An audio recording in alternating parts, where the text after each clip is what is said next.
What's up, bros, and welcome to another Brograph tutorial. I'm Dave Koss, and today I'm going to be doing a pretty short one, but I think it's pretty cool. It's something that I just kind of made up recently, and I thought I'd share it. This is how to make welds when you're putting together something that's supposed to be made out of metal, like aluminum or iron or something like that. And if you go into Cinema, we'll get started right away here.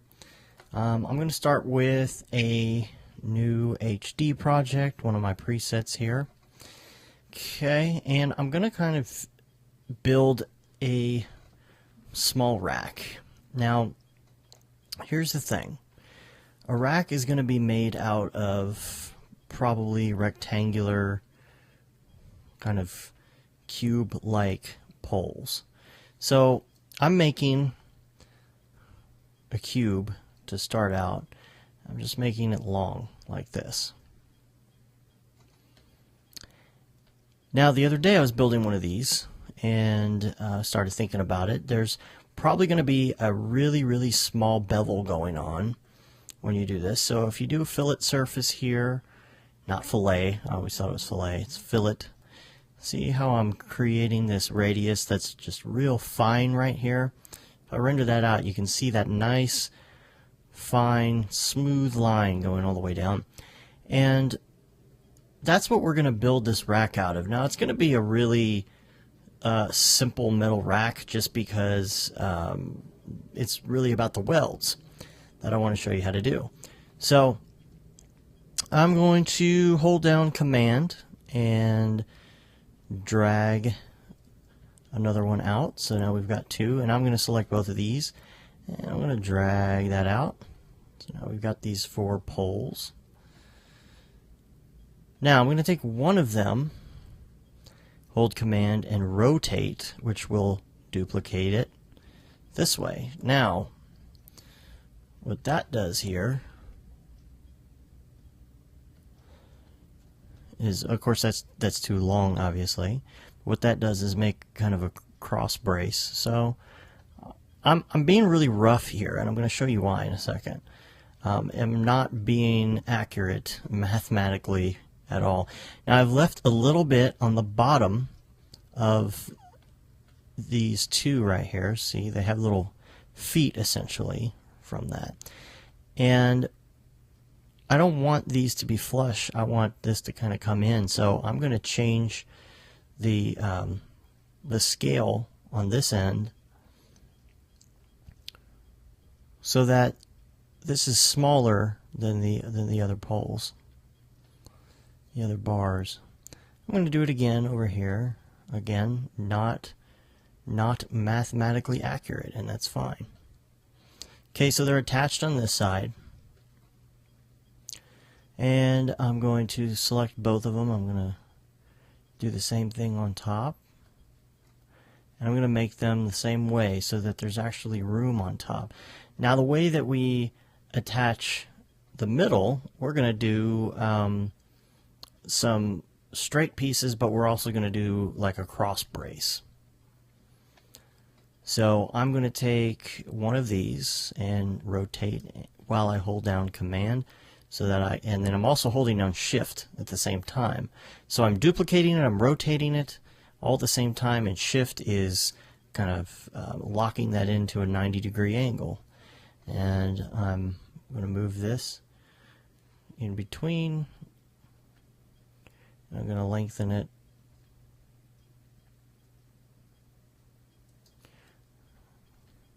Can't see what I'm doing. Here we go. Now, I want this to be shorter. So I'm going to grab this piece here. And you can see I'm making this smaller all the way around than the other pieces of metal. I'm going to put that on this side and hold Command and duplicate it, put it on this side. And I'm going to select both of these two, hold down Command, and move it right down here. So I got this metal box deal. And like I said earlier, I want to put cross braces on it. So on the back of it, I'm going to take this one and I'm going to duplicate it, and I'm going to give it a 45-degree angle. Let's type that in manually there. And then I'm going to take this piece, this little dot right here, extend it. So now we have a cross brace. Then I'm going to hit rotate, hold down Command and Shift so that I get a duplicated version at 90 degrees. Now, on this one here, I don't want these to be perfectly intersected either. So I'm just changing the size a little bit. I'll go ahead and save that. And now that that's saved, here's the thing. When you're making something like this, it's gonna be, if you sit there and do it mathematically and you make everything perfect to the math, it's not going to look like real life. If you want it to look perfect, that's fine. But if you want to create something that looks realistic and have those little subtleties in it so that people say, wow, that really looks real. I can't tell you why, but I think that really looks real. Something subconscious even, that the viewer, maybe somebody's watching this in a commercial or somebody's watching this in the background in a movie or something. It's the little imperfections that actually make it look more realistic. So, for example, all of these are not all completely the same size. They're not perfectly placed. And the other thing about it, I was building this the other day, is I noticed that most of the time something like this will have welds in it. So let's go ahead and create, I think it's, what is it called here? It's called a capsule. I almost called it a pill. Let's create a capsule. And it's pretty simple. I'm going to look at my segments, so I'm going to change this to some sort of line shader. I think that's pretty good as far as lines and segments go. I'm going to hit C so that it mixes this down into geometry, and over here I'm going to use point select mode. I'm going to hit Command A so that I have all the points selected, and then I'm going to go up to, I always forget where it is, blah blah blah blah blah, let's see. Alright, under the mesh menu and then under commands, something called set point value. Now, you got a lot of different things you can do in here, but for this example, if you go to where it says all and you tell it to crumple radial, I'm going to start out with 1, and that's not quite enough for me. I'm going to, let's say 10. That's way too much. See what it's doing? It's doing these random radial values for all the points. I'm going to try 3. 3 might be good. 3 might be good. Yeah. I think 3 is good. Now, why am I doing this, you may ask? Well, I will show you. If we look at this from all angles, and we start to align this over here with one of our corners, we can start working with it. Now, I'm going to start here on the bottom left, so place this on the bottom left. I want it to be a little bit thinner, a little bit flatter, maybe a little bit, well, not a little bit taller, a little bit skinnier.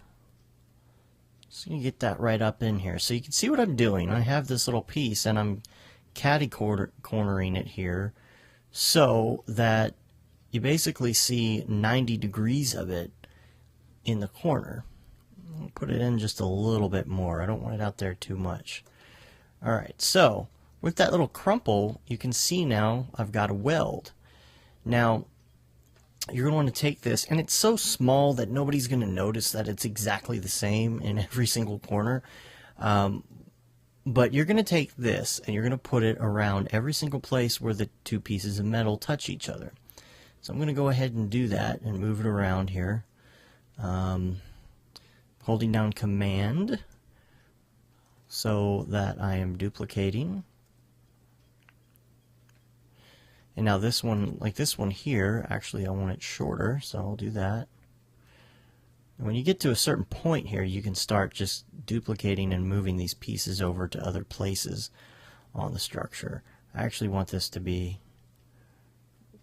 right up on the edge, like that. Cool. Same thing here. I'm going to copy this over to the other side.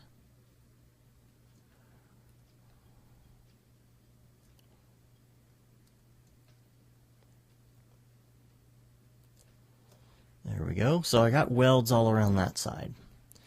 And I'm going to go to these welds and I'm going to group them together. That's Alt G.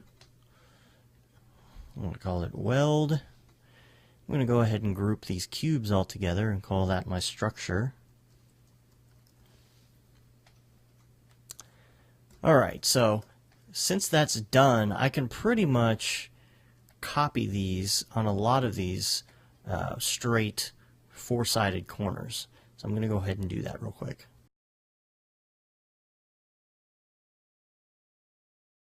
So I've copied them now to the tops and bottoms, and now I want to go to my cross braces in the back. I'm going to do the same thing. I'm just going to take one of these, copy it, and paste it. I'm going to move it over to where these things cross. Ooh, a little further. There we go. Alright.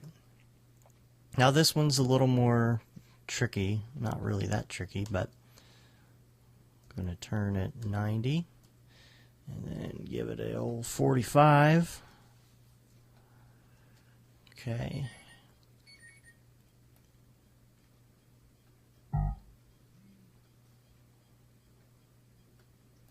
And as I adjust this one, see it's coming into place. This is a different size cube. So I'm going to bring these pieces in. Same thing here. And then these two are actually kind of big. So I'm going to scale them back a little bit.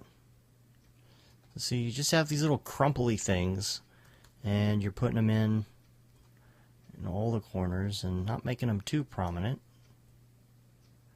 You don't really want those caps like right here. You don't want those caps to show. You just want to get the sides. So I've got that there. You're not really going to see the other side right now, so we're going to cheat. And I need to put one over here. I'm going to go ahead and take this one, copy it up, copy it up.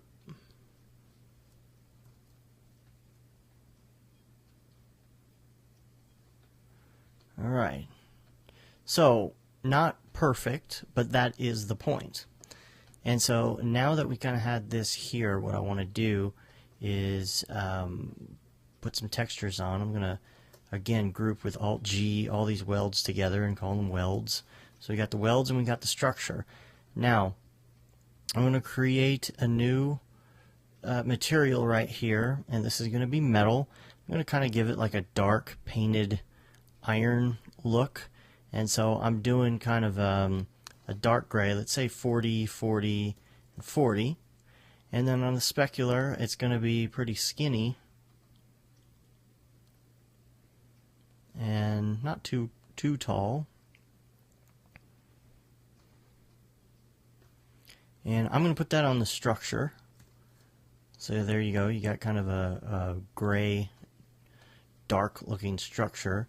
But usually metal that's painted like this is a little bit, it would have a little bit of a bump, it would have a little waver to it. So under bump I'm going to go to texture and surfaces, and then I'm going to just give it metal. Now sometimes I have trouble with metal showing up the way that I really want it to. I'm going to put the strength all the way up to start, and we'll start to look and see what's going on here. We're getting the metal texture, but we need some lights. I think the easiest thing to do in this case would be just to add a physical sky, but adding lights would help as well, especially for that specular. I'm I'm going to go ahead, I guess I will put in a spotlight.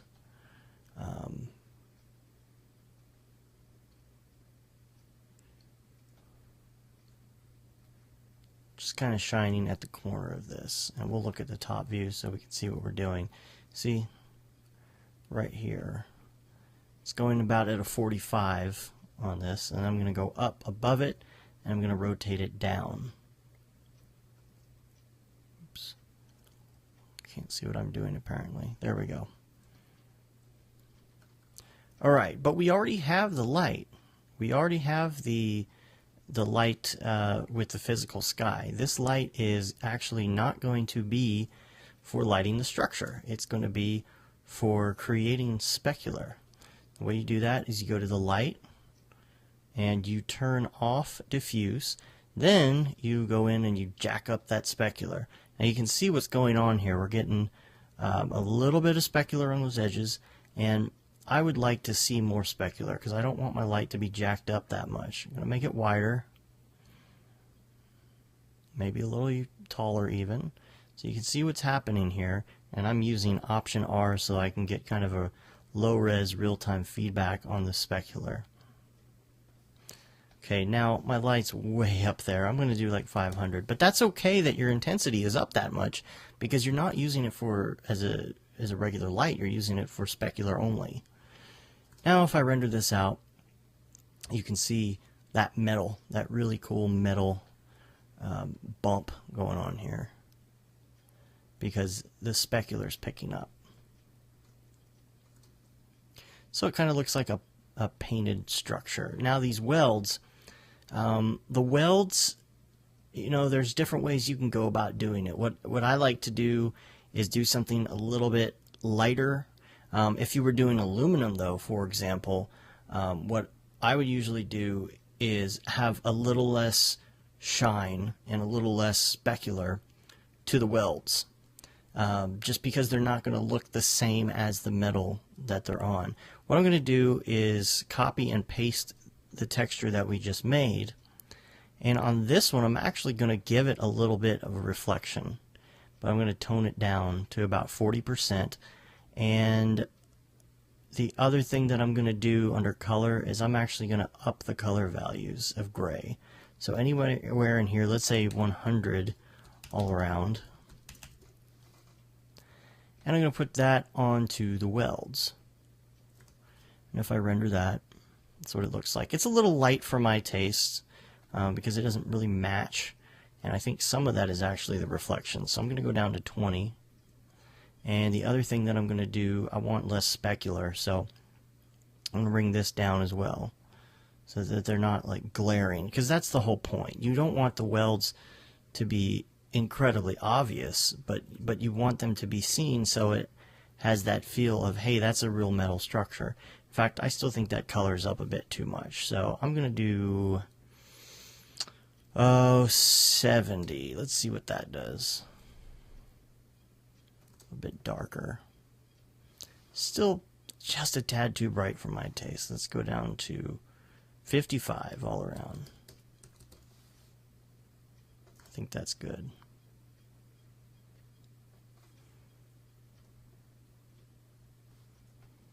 And again, reflection, I'm going to do 20. There we go. Alright, so there are those welds. And lots of specular. And if we go in, we can actually look at this up close and see what we've got.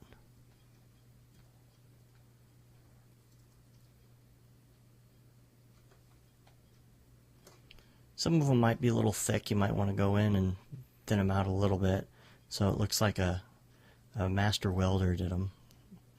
Let's see, thinner's better. I think thinner's better right there.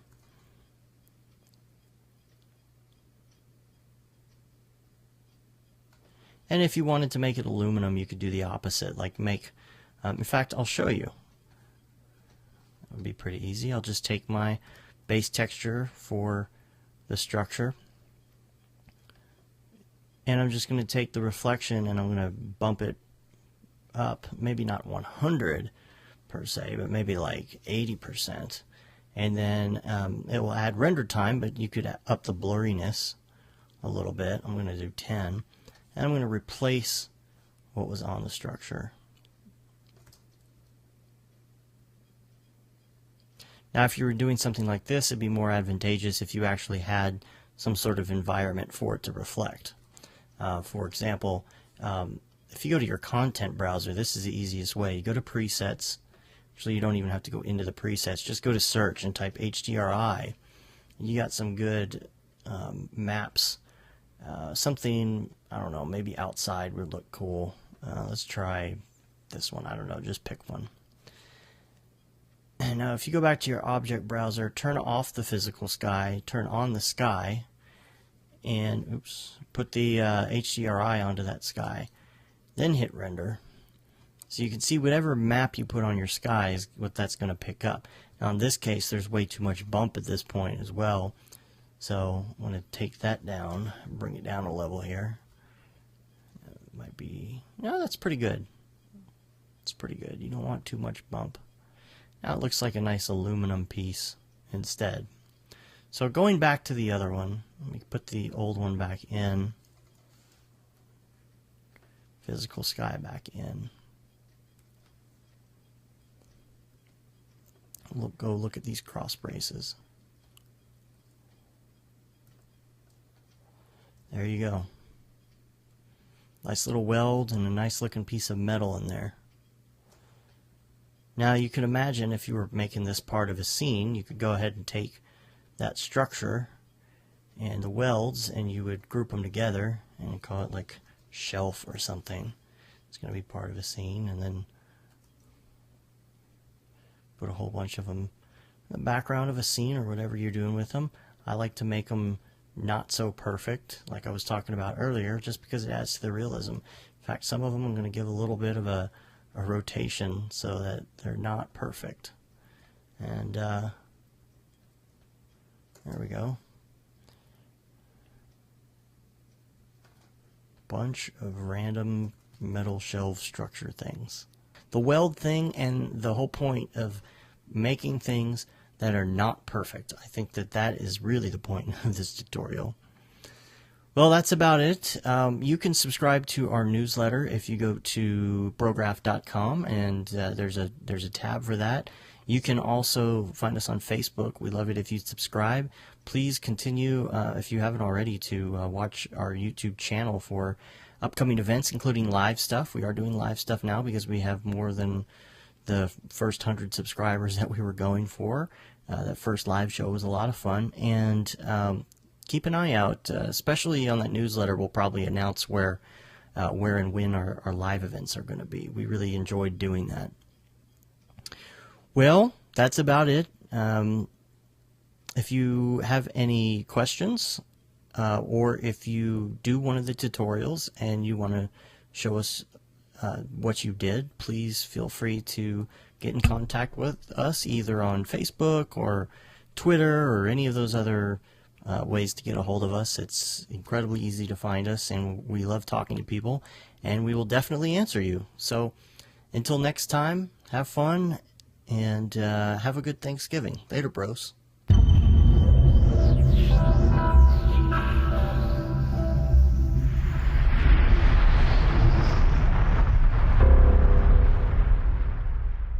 It's pretty good, I guess.